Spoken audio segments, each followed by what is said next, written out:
Hi everyone, it's from Row Phyllis, unfiltered, unconventional, and unapologetic. Best describes our next guest. He has been selling out shows across the nation and has some serious fans.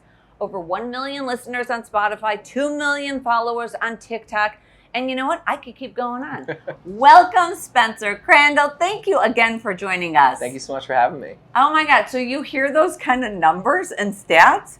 What's that sound like?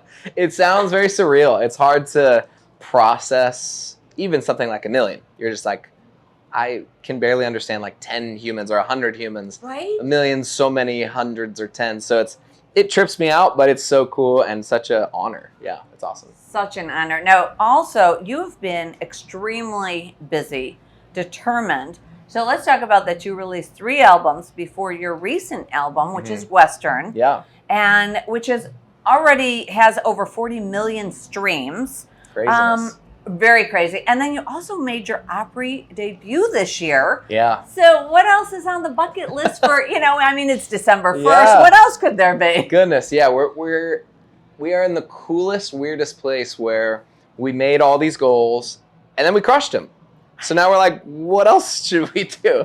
So I think, it's just to continue really to grow this thing and to add as much value through storytelling to our people. And some people kind of just say that. I mean that. I think that's why we're able to sell the tickets that we do, because we really care about our people and we want them to have these stories that they can take into their lives and then come see them at a show. And so honestly, just put out a bunch more music and continue to, find partners that we believe in, continue to grow the social media and all those things, and everything else is just be authentic and tell my story. Isn't it amazing how social media has literally, that's where it's at. It really It's changed my life. I was getting out of college.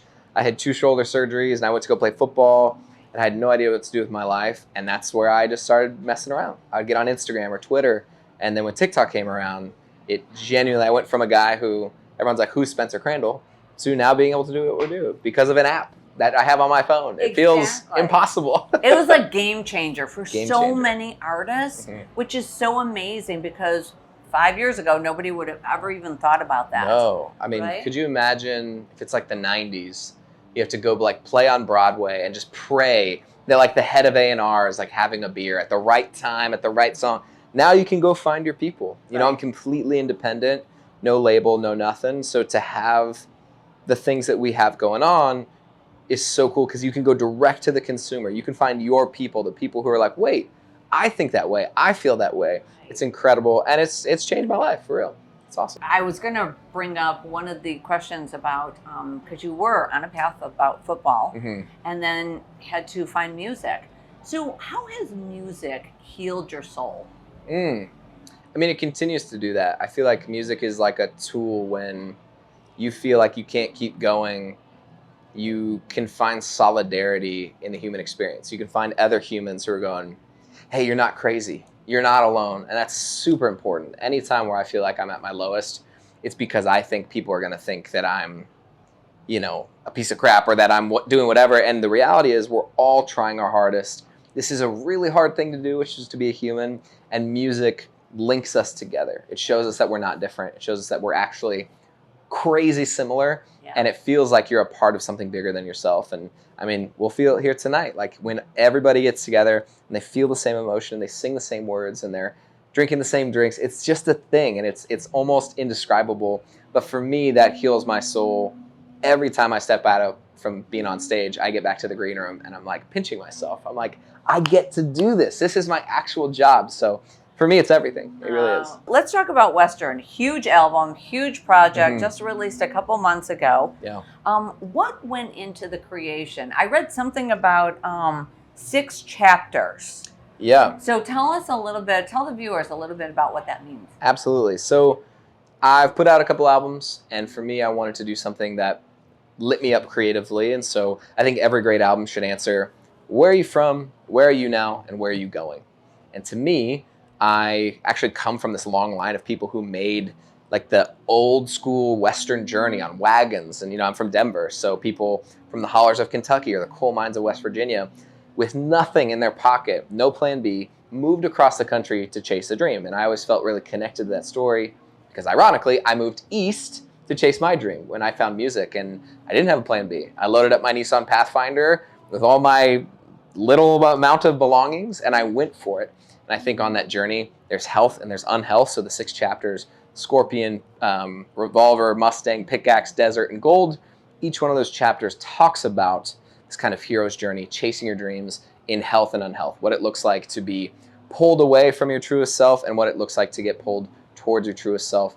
You know, I talk about struggles with anxiety and sobriety. I talk about things like family and friends and all like the good things that are in life and the tough parts of life. Because I think I could have done the Disney version where it's like, it's all happy and it all works out. But that's not what moves me. That's not what inspires me. I'm inspired by authenticity. I want people to tell their stories. So that's what I did. I told my whole life story in 6 chapters and 20 songs, and now it's out in the world. People can check it out. Out in the world, and everybody loves 40 million streams in less than 2 months. Yeah, I mean, that's crazy. It's very crazy. You got a lot of people wanting that. So another question is on the album, which I found fascinating, is that you included a Justin Bieber song, Anyone, and then Shania Twain's song, which is like my go-to. Yeah, oh awesome. My gosh, You're Still the One. But in your version, why was it so important to put those songs on this album? Yeah, we were looking at doing a tour, and we always play covers on the tour anyway, so that was part of it. But the biggest part of it is I had this like idea of each chapter telling a story, and there was certain parts of a chapter where I'd go to my manager, Jeff, I'd go, I wish we had a song like Anyone. I wish we had a song like You're Still the One. And eventually he's like, dude, let's just put out your version, the Spencer Crandall version of those songs, then we can play them live. You know, it's great to kind of build or kind of bring people in who might not know me via the internet. You can go, here's something you know, now check out this other album that sounds like this. So it's been this gift that keeps on giving. They're 2 of my favorite songs of all time, so I get to play them every night. And it's a point in our show where, you know, if a guy got dragged by his girlfriend, he's like, I don't know who Spencer Crandall is. He's going to know those songs. He can sing them at the top of his lungs. And it's just super fun to sing songs that you love, that you look up to those people, you know? So holidays right around the corner. Do you guys have a holiday tradition that you follow every year? I go back to Colorado. It's usually snowing. And we just do kind of a quiet family Christmas. And it's really beautiful. We all get up, open presents. And my mom makes this bread that's been in our family for 200 years. It's called Stritzel. It's like this German bread, and it's crazy hard to make. And we all try to help her, but she kind of eventually is like, get out of here. And then we eat that on Christmas morning, and we usually watch some sort of movie at night, and it's eat a lot of bad food for you. Right. Yeah. That's about it. Yeah, exactly. So I'm going to give you my number, and just text me. I'll give you the address. Could you send some of that food over? Literally, you have to try this Stritzel. It'll change your life, and it's hard to explain. It's this like cloud bread from the future. I don't even know what it is. Wow. It's incredible. It has raisins. Maybe you don't like raisins. I like it a lot. I love raisins. Yeah, so I look forward to that. Yeah. Oh my gosh. Spencer, thank you again. And we are so excited for tonight's performance live at Joe's on Weed Street. It's from Row Phyllis.